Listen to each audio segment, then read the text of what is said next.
Bienvenidos.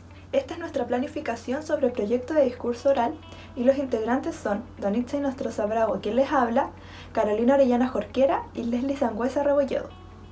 El nombre de nuestro proyecto se titula De mi sala a tu casa. Los destinatarios son estudiantes de tercero medio de un colegio particular subvencionado de la ciudad de Curicó. En general, estos estudiantes no cuentan con una dificultad mayor en cuanto al discurso oral, pero sí en expresar ciertas ideas o emociones o contenidos a través de esta habilidad. Tiene una duración de 8 horas pedagógicas, o sea, 4 sesiones. El objetivo general de este proyecto es desarrollar habilidades relacionadas a la competencia oral a través de la elaboración de un podcast de manera grupal. Los objetivos específicos de cada sesión son identificar los elementos que participan dentro de la oralidad y su importancia en la comunicación de un mensaje. En la sesión 2, ellos se enfocarán en planificar el guión del podcast considerando todos sus elementos y la tarea de cada integrante. Seguido de la sesión 3, en la cual deberán elaborar un guión del podcast para que posteriormente sea corregido. Y finalmente, en la sesión 4, ellos presentarán el podcast considerando las modificaciones realizadas anteriormente para la entrega final.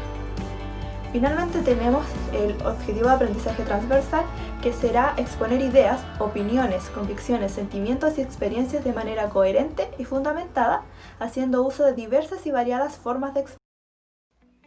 En la primera sesión se explica a los estudiantes cuáles son los órganos que están comprometidos en la emisión de la voz y cuáles son las funciones que cumple cada uno. Estos órganos son el diafragma, los pulmones, la laringe, nuestras cuerdas vocales, todos los resonadores que nosotros tenemos y nuestro aparato articulador. Para que los estudiantes puedan comprender la importancia de cada uno de estos, se van a hacer ejercicios de respiración y posteriormente vamos a hacer un ejercicio con un trabalenguas para que también podamos practicar lo que es la articulación. Finalizado esto, se pide a los estudiantes que conformen grupos de 3 personas para posteriormente explicarles el trabajo que deben realizar en las siguientes sesiones, el cual consiste en realizar un podcast. En la segunda sesión se explica a los estudiantes los diferentes registros de habla para que ellos puedan aplicarlos luego en su podcast. Cuando se termina esta etapa de explicar los registros de habla, se pide a los estudiantes que se reúnan en los grupos que conformaron en la sesión anterior para comenzar a planificar el podcast. En esta planificación se les entrega a los estudiantes una pauta en donde ellos tienen que poner el tema del que va a tratar el podcast y todos los integrantes tienen que ir escribiendo cuáles son los aportes que ellos ya más o menos tienen pensados que van a ir haciendo en este trabajo. Y también es muy importante que en la pauta tienen que escribir cuál es el destinatario del podcast y cuál es el registro de habla que ellos creen que tienen que utilizar de acuerdo al destinatario que escogieron. En esta tercera sesión los estudiantes ya deben comenzar a grabar el podcast. Lo van a hacer con sus celulares, ya que es una herramienta que ellos tienen la mayor parte del tiempo a mano, si es que no siempre, y es una herramienta que suelen manejar mucho, por lo que esto es lo que se escogió, ya que también es más fácil, así que para grabar el podcast es el celular la herramienta que vamos a utilizar. Es súper importante que cada material que ellos vayan registrando no lo borren, aunque reciban correcciones por parte de las docentes, puesto que este material les va a servir para después evaluar cómo fue este proceso de la construcción del podcast, para que ellos vayan viendo por qué corrigieron, por qué cambiaron ciertas cosas y así ellos también vayan haciendo un proceso de metacognición respecto con su propio trabajo. Luego de la sesión 3, en donde ellos van recibiendo correcciones por parte de las docentes y van corrigiendo y cambiando algunas cosas, llega la sesión 4, en donde ya se finaliza el podcast. Tienen que grabarlo o guardarlo en un pendrive para poder entregarlo a la profesora. Y en esta cuarta sesión poder, si así lo quieren algunos estudiantes, mostrarlo frente a todo el curso y se pueden ir dialogando las experiencias o qué les parece el trabajo de los demás.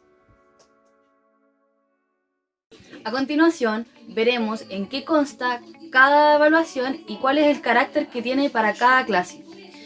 Para la clase 1 tenemos una autoevaluación con un carácter diagnóstico y formativo.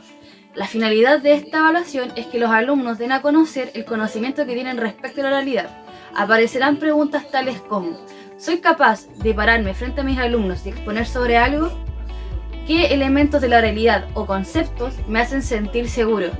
O los cuales no me hacen sentir seguro frente a una posible exposición, entre otros. Sí. Respecto a la clase 2 y por medio de una escala de apreciación tenemos una evaluación formativa y heteroevaluación.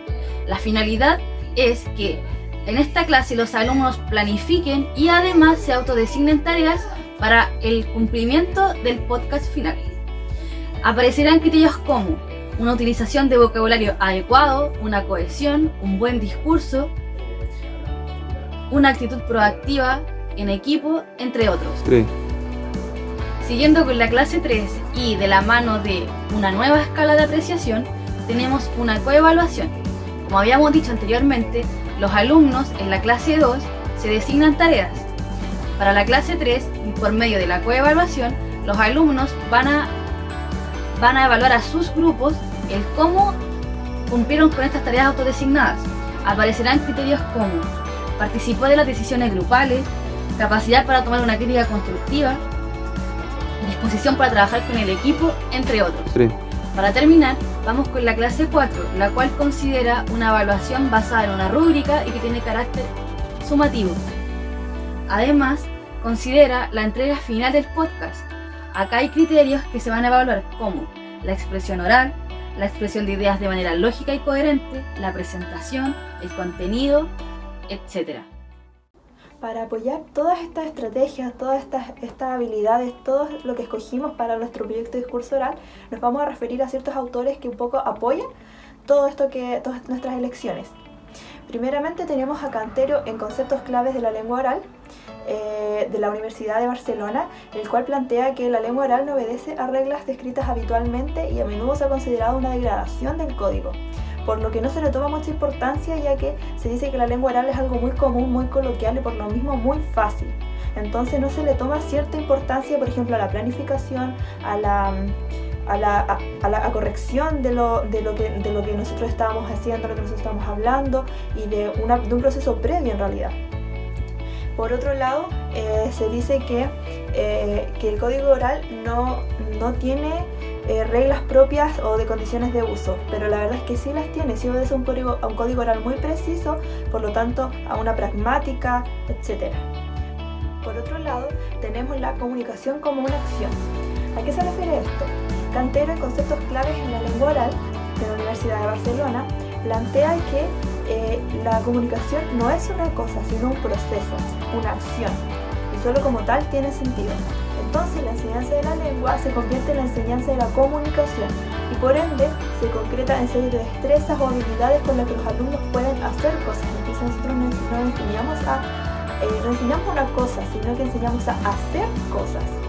Entonces al final se enseña a poder comunicarse. Nosotros lo que queremos lograr con nuestro proyecto es que los niños puedan comunicarse, puedan expresar sus ideas, y eso va acorde con la caracterización que nombramos al principio de este video. Vergara y Cofré, en su texto sobre el conocimiento pedagógico del contenido, señala que los docentes debemos tener conocimiento sobre las estrategias de enseñanza del contenido específico y conocimiento de la comprensión que tienen los estudiantes de este contenido.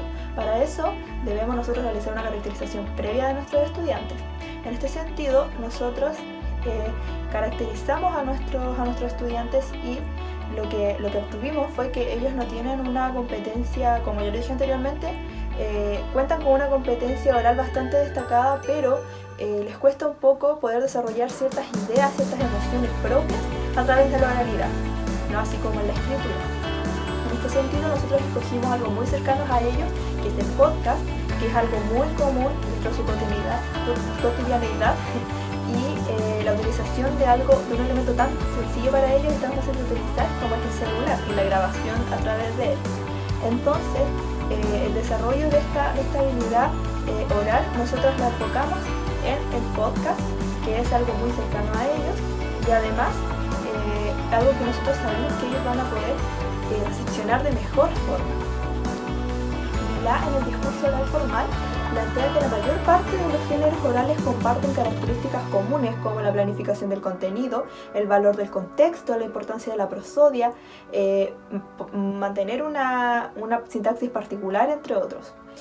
Nosotros al principio de este video planteamos los objetivos que queremos lograr sesión a sesión, y dentro de los objetivos principales, además de presentar un contenido previo a la realización del podcast, es que ellos puedan planificar y puedan realizar un proceso previo a la realización final de este trabajo.